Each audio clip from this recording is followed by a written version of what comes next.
Hello guys, कैसे हो आप लोग सब। और आज एक नई वीडियो, उसमें हम बात करते हैं कि how to write perfect SOP for international student visa.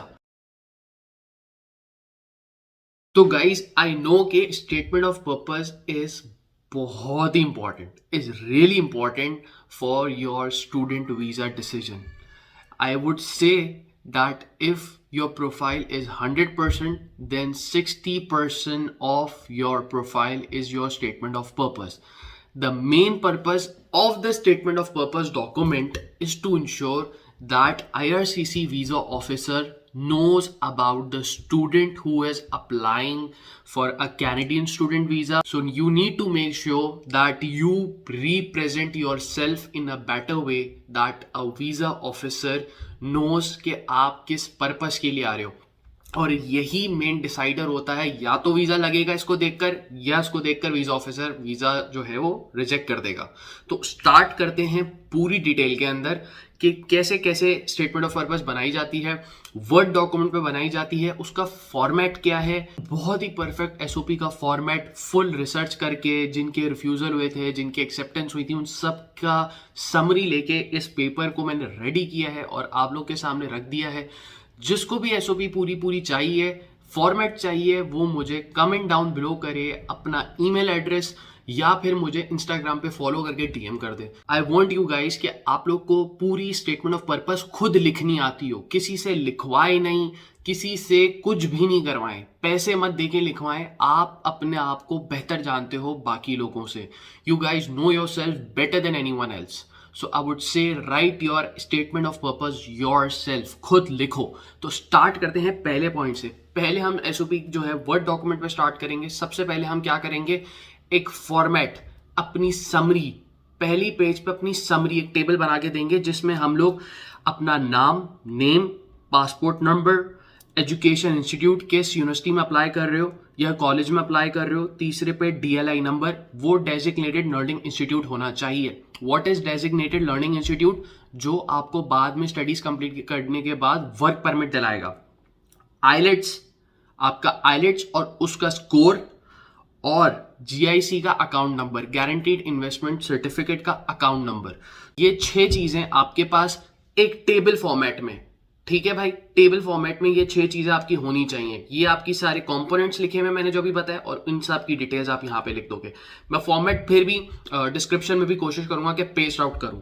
First page पे आपकी ये डिटेल्स हो गई. सेकंड पेज पे आप टेबल ऑफ कंटेंट जो है वो क्रिएट कर सकते हो कि आप स्टेटमेंट ऑफ पर्पस के अंदर क्या क्या डालोगे, लेकिन वो भी ऑप्शनल है, इट्स योर चॉइस. अदरवाइज आप डायरेक्ट हेडिंग्स के साथ स्टार्ट कर सकते हो. Okay guys, so in your first heading should be like introduction. Write your first heading, introduction. In that heading, you need to start your first line with happiness and to showing a positive attitude. Positive attitude दिखाना है, खुशी दिखानी है. पहली line में I am excited, I am so much excited to apply for a study visa abroad. इस तरह करके पहली लाइन बतानी है जिसमें खुशी का इजहार, हैप्पीनेस और पॉजिटिवनेस दिखानी है. तो आपके इंट्रोडक्शन में 2 पैराग्राफ होने चाहिए. Your first paragraph, your first line should start with, पहली लाइन आपकी हैप्पीनेस और एक्साइटमेंट के साथ स्टार्ट होनी चाहिए. सेकेंड, उसी पैराग्राफ के अंदर, फर्स्ट लाइन के अंदर, उसी फर्स्ट पैराग्राफ के अंदर अपने एजुकेशन बैकग्राउंड के बारे में बताओ कि भाई आपने पहले क्या किया था, आप किस सब्जेक्ट में अच्छे थे, उसी के बाद में ये आगे परसू करना चाह रहा हूं. स्ट्रेट बात करो, शॉर्ट, इतनी लंबी कहानी नहीं करनी. वो स्टेटमेंट ऑफ पर्पस इतनी लंबी नहीं पड़ेगा. आपका बैकग्राउंड क्या था और अब आप क्या आगे करने जा रहे हो, what's your background and what you want to pursue in future in your studies abroad, international student visa pe, what are your main goals and objective. If you have any work experience that relates to your education, write that in introduction. I personally feel that your statement of purpose introduction paragraph should be 2 paragraphs with no more than 10 lines in total. एक paragraph की जो है वो total 10 lines होनी चाहिए. Try to use Times New Roman, line spacing 1.5 and 12 font. Times New Roman 12 font and line spacing needs to be 1.5. Now your second paragraph, अपनी education background के बारे में बताने के बाद अपनी पर्सनैलिटी के बारे में बताओ. अपनी पर्सनैलिटी में दो चीजों को बहुत इंपॉर्टेंस दो. कोई एथिकल काम किए, बताओ कि दुनिया में मुझे थोड़ा सा पर्सनल, थोड़ा सा लाइफ एक्सपीरियंस भी दो उसको कि भाई मैं कम्युनिटी हेल्प करता हूँ. कोई कम्युनिटी हेल्प करी है, लाइक किसी रिलीफ में काम किया है, किसी में फंड डोनेशंस किए हैं, something like that. If not, create it. I would say create that. 3 से 4 लाइनों का ये पैराग्राफ होगा जिसमें आप अपनी बड़ाइयाँ बताओगे, पर्सनालिटी के बारे में बताओगे, that you are enthusiastic, you have done your community support, you have done donations, you were part of in the pandemic vaccines. ऐसी चीज़ें लिखो जिससे उसको होगा कि आप कम्युनिटी के बंदे हो, क्योंकि यहाँ पे कम्युनिटी पे बहुत वो किया जाता है. Visa officer likes that point. Your third heading, first heading is introduction, second heading is personality, third heading attraction towards Canada. And in attraction towards Canada, 2 paragraph. पहला paragraph, why not home country. इसमें क्या बताओगे? इसमें बताओगे you would say that ये programme, ये speciality programme, ये इतना अच्छा प्रोग्राम जो था वो मेरी कंट्री में नहीं है. ठीक है, मेरी कंट्री में नहीं है. It's not in my home country, it's not offered in my home country. And if it is offered in my home country, so it's not that much good. वो इतना अच्छा नहीं है. या टेक्निकल टर्म्स में अगर मैं बोलूँ ना, तो ये उसको रिलेट कर सकते हो कि वो रियल वर्ल्ड एक्सपीरियंसेस जो है वो शो नहीं करता. Sorry for that. Real world experiences जो है वो शो नहीं करता. ये पॉइंट आप डाल सकते हो कि भाई फॉर इंस्टेंस मैं अपने एग्जांपल देता हूँ. मैं एमबीए कर सकता था पाकिस्तान में, बट मैंने कनाडा आके किया, तो मैं क्या लिखूंगा? फॉर एग्जांपल दे रहा हूँ, ये आप अपने ऊपर अप्लाई कर सकते हो. दैट एमबीए तो मेरे पाकिस्तान में हो रहा था, मैंने एसओपी में लिखा था, एमबीए तो मेरे पाकिस्तान में हो रहा था, बट उसमें आईटी एप्लीकेशंस नहीं सिखा रहे थे, सॉफ्टवेयर पे काम करना नहीं सिखा रहे थे, जो कि कनाडा में ऑफर हो रहा है. ये पाकिस्तान में ऐसा कहीं ऑफर नहीं हो रहा था. आप समझ I point. Second paragraph in third heading के अंदर, अट्रैक्शन टुवर्ड्स कनाडा के अंदर, first paragraph why not home country. लेकिन ये हेडिंग नहीं डालनी है, हेडिंग डालनी है attraction towards Canada. Second paragraph, why Canada specifically, क्यों कनाडा स्पेसिफिकली. पहला पॉइंट था ना कि भाई हमने बताया कि भाई मेरी होम कंट्री में ऑफर नहीं हो रहा. सेकंड में क्या रिलेट करोगे कि ये ऐसा आईटी बेनिफिट नहीं था, या ऐसे सॉफ्टवेयर्स नहीं थे जो मेरी होम कंट्री में नहीं है, जो कि कनाडा में. सेकंड एक और पॉइंट डाल सकते हो, Canada is more developed, diversified, for which उसकी वजह से मैं वहां पे आना चाह रहा हूँ, सीखना चाह रहा हूँ. इस वाले पैराग्राफ में अट्रैक्शन टुवर्ड्स कनाडा में मेन ये नहीं होना चाहिए कि उनका कल्चर अच्छा है, हेरिटेज अच्छा है. कल्चर हेरिटेज के ऊपर बात नहीं करनी. आप कल्चर हेरिटेज देखने नहीं आ रहे, आप स्टूडेंट वीजा पे आ रहे हो. ठीक है भाई, ये नहीं लिखना प्लीज. अट्रैक्शन टुवर्ड्स कनाडा में एजुकेशन अट्रैक्शन, ये एजुकेशन अट्रैक्शन की बात हो रही है. Fourth heading, reasons for selecting this course. अपनी यूनिवर्सिटी या कॉलेज का ये कोर्स क्यों उठाया है, वाई दिस कोर्स. तो इसके अंदर मैं कह सकता हूं 3 पैराग्राफ बना सकते हो. Your first paragraph should be interesting लगता है, राइट. मतलब उसमें आप बताओगे कि ये क्यों इंटरेस्टिंग लगता है आपको. आपने जो फर्स्ट में इंट्रोडक्शन में बताया था कि मेरा एजुकेशन बैकग्राउंड है, उसको यहाँ से रिलेट करोगे first paragraph, reasons for selecting course में, कि ये मैं कंटिन्यूटी करना चाहता हूँ अपनी यूनिवर्सिटी की, मैं आगे पढ़ना चाहता हूँ, मैं और उसमें रिसर्च करना चाहता हूँ, और पढ़ना चाहता हूँ, और बेहतर होना चाहता हूँ. फिर उसमें आप ये लिख सकते हो कि भाई इस प्रोग्राम या स्टडी को करने की वजह से मेरा कैरियर प्रोग्रेशन होगा. अगर मैं ऑलरेडी, अब जैसे पहले पैराग्राफ में ये भी लिखा था कि वर्क एक्सपीरियंस है, तो यहाँ पे ये लिखोगे कि अगर मैंने फॉर इंस्टेंस मास्टर्स कर लिया, या मैंने फॉर इंस्टेंस पीएचडी कर लिया, तो मुझे सीनियर लेवल पोजीशन जो है वो अपनी होम कंट्री में ऑफर हो जाएगी.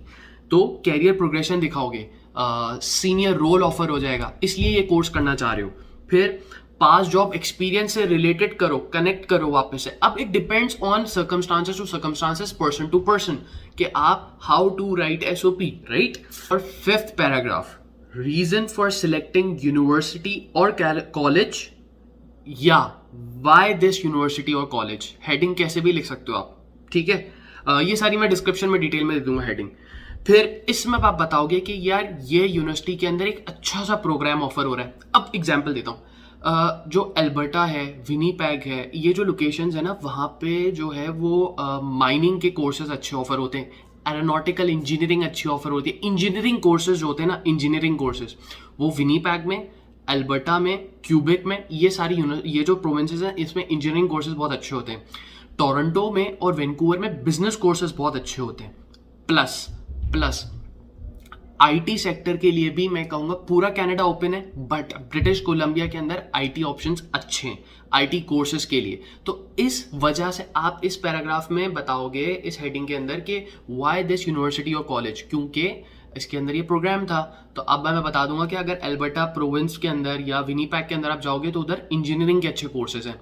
पूरे कनाडा के अंदर आईटी की बहुत डिमांड है। टोरंटो, वैंकूवर के अंदर बिजनेस प्रोग्राम्स की बहुत डिमांड है। अब इसके अंदर आप ये भी बता सकते हो कि भाई this was not offered in my home country, पिछले वाले पॉइंट से रिलेट कर सकते हो, या इसमें भी लिख सकते हो कि ये मेरी होम कंट्री में ऑफर नहीं हो रहा था। आईटी के सॉफ्टवेयर के ऊपर बात कर सकते हो। कनाडा की हर यूनिवर्सिटी में, हर प्रोग्राम के अंदर, इवन इंजीनियरिंग के अंदर भी आईटी को लगाया हुआ है हर जगह। बहुत इंपॉर्टेंट पैराग्राफ है। 6th, financial wellbeing. या तो ये हेडिंग लिखो या फिर लिखो how are you funding your education.